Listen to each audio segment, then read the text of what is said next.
Hi, everyone. Welcome to our very first Seeking Center Community Monday update. Each week, we'll bring you the latest spiritual info so that you can align, be inspired, and make the most of the energy all around you. We're kicking things off with our go-to astrologer and soul sister, Stevie Calista, who will be guiding us through the major astrological happenings from March 10th, 2025 through March 28th, 2025. And buckle up because we've got some big cosmic shifts ahead. They've already started, as you can feel. Stevie will break it all down for us, helping us navigate these shifts with clarity and intention. Hi, Stevie. Hi, Stevie. thanks for having me. Oh, listen, I don't think I've ever been as excited to talk to you as I am today. This energy, as Robin said, is buckle up with the shoulder strap, like Yeah. really feeling it. So can't wait for you to break it all down for us and tell us Yeah, what. it's a lot. There's a lot going on. So, what do we focus on first? I would say the thing that we're in the thick of already is Venus retrograde. And Venus retrogrades every 18 months. So it's more rare. And this is her cycle where she goes into the underworld and we can't see her in the sky. And so when a planet's in the sky, they're accessible. And when they're in the underworld and she's not visible at all, and she's the third brightest aside from our luminaries, the sun and the moon, she's the brightest thing in there. It becomes like this journey to the underworld for all of us, which means that we go way inward. And these cycles are so sacred, especially Venus. And I don't know if it's because I have so much Venus in my chart or what, but I love this cycle. And I know it sucks for people and it sucks for me too, but it gives us this moment to figure out what's important to us. Do you know like I was laying in bed last night and you go through your day and then I had this moment of like, oh my God, this cycle is giving me this like long enough stretch where I'm actually thinking about this stuff. I'm actually thinking about like, how do I actually want to spend my day? Yes. What do I actually love? Yes. You know what I mean? Like, how do I want to receive? And it's harder right now to do those things, but there's this moment where we get to think about it more and figure it out, reassess it. This is relationship based too, right? Money based, self-worth based. If relationships are getting rocky right now, not even just romantically, it's because you're figuring out, I don't want to be loved like that anymore. And I don't want to love people like that anymore. And I need to figure this out for myself. So these cycles are so sacred because they give us this moment to slow down enough to figure it out. Does that make sense? It does. Is there a feeling of loneliness also that can potentially come from that? Because Yes. I don't know, I think that's in talking with people, a lot of people are feeling that aloneness in that relationship, like maybe not even understanding the relationship with your own self. Yeah, 100%. I think that's a great question because it's like our pleasure's a little farther away. So if Venus can't be seen from the sky and she's pleasure and our feminine energy and the way that receive and love and all these things, right? She's like the reason life is worth living, in my opinion, to have those things, right? As a human on this earth school. So yeah, it can make you feel lonely because it's so inward. You're supposed to be alone with this. You're supposed to carve more time for solitude and being and thinking and reassessing these things. Let yourself daydream about what you love and how you want it to be. What do you want your day to look like? Maybe it feels far away or it feels lonely or it's like never going to happen, but I'm telling you this is the seed planting phase of it. It's resonating so deeply with my soul. It's like I'm having these whispers and visions and the desire to go to sleep with a certain vision in my brain or thinking about like what you said, how do I want to spend my day? Honestly, I was like, why am I so deep in this? Yeah. That makes so much sense. Mm-hmm. And that's what we love about you, Stevie. Like all of these break it down for us in a way. I love to say like a weather forecast, right? So if you go outside and you take a jacket with you because it's going to be cold today, right? It just sets you up to know conditionally what things could be impacting you and why. Yeah. And and the way that you even are able to bring such beauty and character to Venus Yeah. is Yeah. beautiful. And I think for a lot of people who may just be tuning in and this is maybe their first time really listening to you, potentially, hearing the way that you're able to give personality to Yeah. planets and stars and so forth, I think really helps our own relationship with that energy. Yeah. I know I'm one of those astrologers that's go outside, go be in the moon's energy.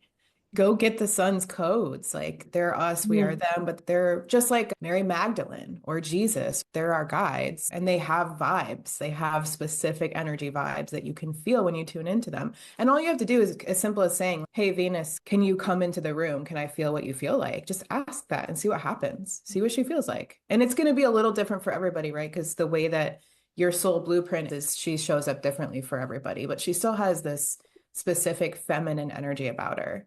That makes, and for people who are new to this, think about if you hold a certain crystal, how that makes you feel. It's like, how could the planets and the moon and the earth, how could they not have frequency and vibes? Because you can hold this and feel a certain way, just to further validate that. And reminding us that it's a simple thing. That's why so many of us love going outside. I didn't realize until you said it a couple of times ago about how the sun is charging you with codes. Now I really want to go out there and hang out. Be another conversation. Yeah, I would love to talk about that. I want to dive deep in that. Okay. Okay. Let's do it. All right. So we're in Venus retrograde. Yep. And she will be retrograde until April 12th. And so this is the 40-day sacred cycle, right? You hear about the 40-day cycle a lot. It's Venus' descent into the underworld, and then she eventually will come back out and rebirth herself. And so the 40-day cycle is also really a sacred cycle, and it can feel really long and it can feel really annoying and all the human things that come with it. But I promise, whatever you've been going through, when you come back out in April and May, things will be realigned. You'll be more clear about like all these things that you were just going through your day doing on autopilot, and you didn't even like doing them. You didn't even like that person. You know what I mean? You didn't even enjoy that part of your day or that relationship or whatever it is. So if you think about these 40 days as what's most important to me, what do I value the most, and how can I open myself up to receive those things? And this is what we're doing. We're like, that they keep showing me that image of those puzzles where you're like moving the pieces around. You're like the slide puzzles. That's what's happening. So like eventually the puzzle will come into, you'll see the clear picture, but right now you're moving pieces around, and that's uncomfortable. That sucks, but it's part of how we get to the next level. That's right. Yeah. Right. But I love what you're saying about planting the seeds of what we want, even in this maybe confusion or loneliness or whatever it is that we're feeling, to really be grounded in what it is that we want, regardless of what it is that we're seeing around us. It's so important. And I think during Pisces season, things can feel super ungrounded and crazy and weird. And that's just the nature. It sure does. You're like, the word I'm using is like chaos. It sure does. Yes. Yeah, if you think of the deep ocean and you're just floating around, you're like, where the hell am I going? What is the point of this? That can be Piscean energy. So you want to be a little bit more intentional right now about like where you're pointing the arrow. And also sometimes just get lost in it. It's okay. Like once Aries season comes on the spring equinox, we're all rebirthed. So Pisces season is this invitation to seed the dream. Let yourself daydream and write down your dreams and ask your guides to guide you in the dream world, because that stuff's really loud right now. So resonant right now too. It really is. We've been talking about dreams so much. Yeah, they're crazy right now. Really crazy. Oh, wow. I want to say too, like I've been hearing just from my guides, we're getting glimpses of parallel lives in our dreams right now. So if they feel like they're okay, that could have happened, but it was so real. Yes. Yeah. I am. Oh my goodness. And exhausted. And you're like, you wake up and you're like, can I just sleep? Can we just get rest? I keep asking my guides, like, no, but seriously, can I just have one night? Yeah. Turn it down. So yeah, we're living in the quantum a lot in Pisces season. We're playing in all those timelines. And if you're listening and watching this right now, share. Are you also? Because we all are. Really, Karen and I talk every day, and it's pretty much the first 5 minutes of our conversation. That's so true. And it's good you're not alone in this. Again, you're giving us the weather forecast so that we can all lock arms together and know that we're floating through just a crazy time. Can we talk full moon and lunar eclipse. Oh, So we have a lunar eclipse in Virgo, which is a full moon on the 14th of March, and it's at 23 degrees for those astro nerds out there that want to go see where that is in their chart. Eclipse season, which is, we have two of them in March. We have a full moon and a new moon, is all about realignment, but it's like where the soul takes the wheel. So trying to manifest and force anything is funny to me because eclipse seasons are like these pushes that we get from our soul. Hey, Robin, take a right. You have to. You don't fork in the road. You don't get a choice. I'm pushing you. And so they're intense because of that. And we don't feel like we have a ton of control, but it's where our contract gets activated. And some people in your chart, if it's being activated in a very personal spot in your chart, you'll feel it more. If it's hitting your sun or your moon or a specific personal spot, this eclipse will be really loud, but it affects all of us. It just depends on the level. So this eclipse specifically is going to ask you, where can you let go of resentment and how can you let go of the way in which you used to serve? Did you serve from a place of resentment? You have to be the one that always does the thing, or where are you being a victim? Virgo's so good at it. Virgo's shadow. This is the shadow of Virgo. Is I always have to be the one to fix everything. Everyone comes to me. I have to make it better. I'm the one, right? Or whatever the case is. I should be doing more. It's very productive, doing should sort of energy that's really loud. So this eclipse, because it's an opposition, it's a full moon, is going to ask you, is that true? Are you actually just calling that in so that you can have this experience in the human body? Or are you being a victim of what you're actually choosing, right? We all choose everything. Even if it's unconscious, we're choosing things. So this eclipse is going to ask you, like, where can you let go of being a victim? And again, we're already in this energy because the nodes are already here. So you guys are probably already feeling these things. The eclipses are like these peaks, right? So this is a reality check. Wow. Again, so speaking to things I wouldn't have thought would be because of that energy, but already definitely feeling that. and Yeah. Stevie, when you say contract is being activated, just for people who may not know what that means, how do you define that? So in astrology and evolutionary astrology, which I studied, we focus on like where you came from before and what you're doing now. And we believe that you signed up for the blueprint that you chose, right? You came in at the right time, had the right experiences, whether they sucked or not, like we all have those. They were all, you signed a contract saying, I'm going to do this in this life. I'm going to have these specific experiences. And part of that is you choose how you want to move through that. That's the free will piece, but there's still like a grid. There's still like a blueprint that you choose. So when we have eclipse season, it's like, hey, remember you signed up to learn this lesson, right? Remember you signed up to do this thing? It's time. Does that make sense? It's like when it's time. Yeah. Yeah. That's So really helpful. your contract is triggered in some Yeah. way. It's like that reminder Yeah. that you're here to do something specific and to Yeah. really think about what that might be for you. Yeah. And that Yeah. doesn't mean something bad. That could just mean, hey, Right. remember that you said you were going to help people heal their bodies? Like now is the time to put yourself out there or whatever. Or it's time to, this eclipse is a south node eclipse, meaning there's a letting go. There's a shed of an old pattern. There's something that happens where we're being invited into being versus shoulding and doing. And if we're aligning ourselves with the should part, we're never going to be able to receive with ease because that's the old program. So if that's not your natural design, if you're coming from a should place, someone else told you that was the truth.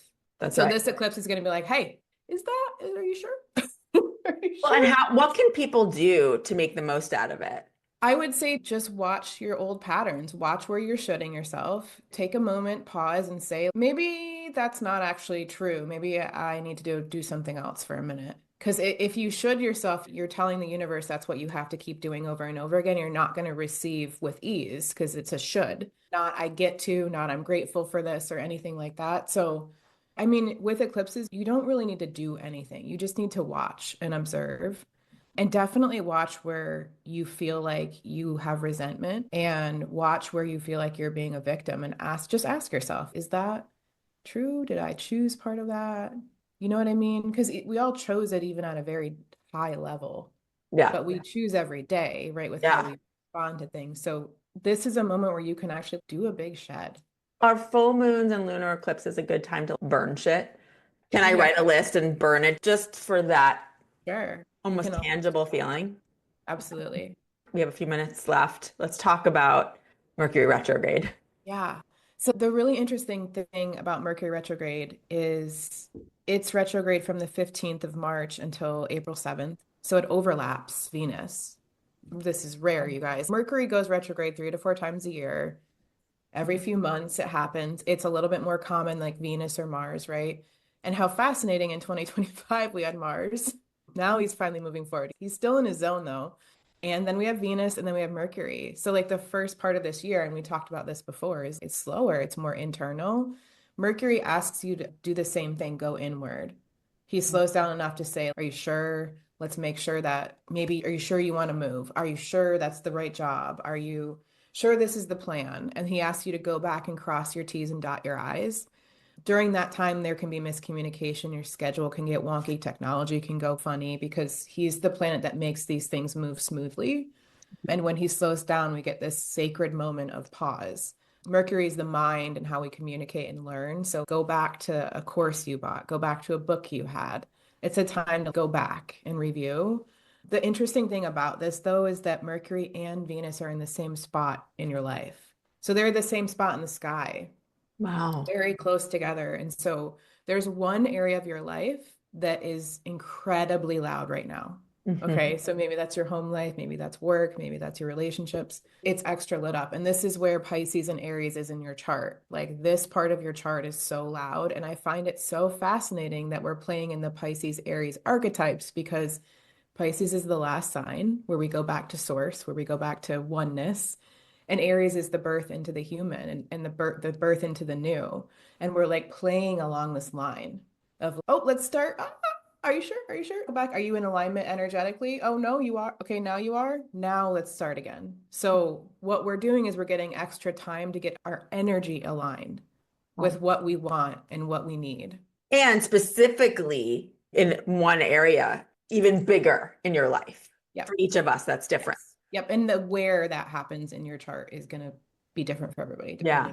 But I bet you when you say that, people are like, oh, I feel like I know what you're talking about. Yeah.